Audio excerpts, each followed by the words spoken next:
আসসালামু আলাইকুম বন্ধুরা, আপনারা সবাই কেমন আছেন? আশা করি অনেক ভালো আছেন। আজকে একটা রেসিপি নিয়ে এসেছি, খাসির মাংস বানাবো। কিভাবে বানাই আপনারা এই ভিডিওটা দেখবেন।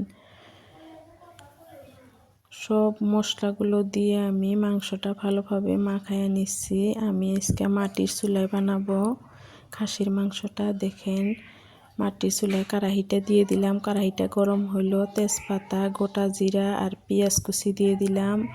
দিয়া ভালোভাবে ভেজে নিব। সম্বারটা ভালোভাবে ভেজে নিচ্ছি আমি।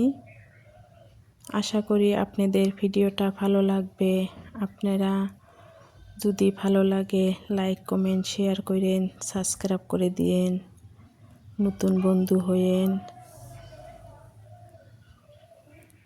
সুন্দরভাবে আমি পেঁয়াজটা ভেজে নিচ্ছি। এবার মাংসগুলো আমি ঢেলে দিব।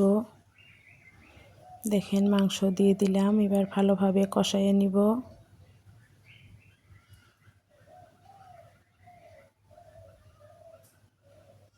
ভালোভাবে কষিয়ে নিচ্ছি। এবার ঢাকনা দিয়ে ঢেকে দিব। ঢেকে দিলাম। এইবার ঢাকনাটা খুলে দেখি কি অবস্থা। দেখেন, সুন্দরভাবে কষাইয়ে নিচ্ছি। মাটির চুলায় আপনারা মাংস বানিয়ে খেয়ে দেখবেন, অনেক টেস্ট হয়। যাদের যাদের মাটির চুলা আছে,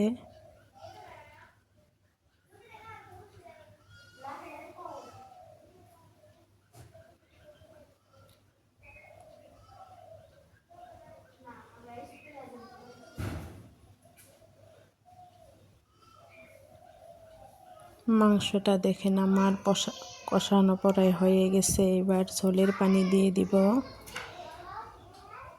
ঝোলের পানিও দিয়ে দিচ্ছি। দেখেন, অনেকগুলো পানি দিয়ে দিচ্ছি, যেহেতু মাংসটা সিদ্ধ হতে হবে। মাংসটা আমার ভালোভাবে সিদ্ধ হয়ে গেছে। দেখেন, এবার ফাইনাল লুকটা কত সুন্দর হয়েছে। আপনারা ভালো থাকবেন, সুস্থ থাকবেন। আল্লাহ হাফেজ।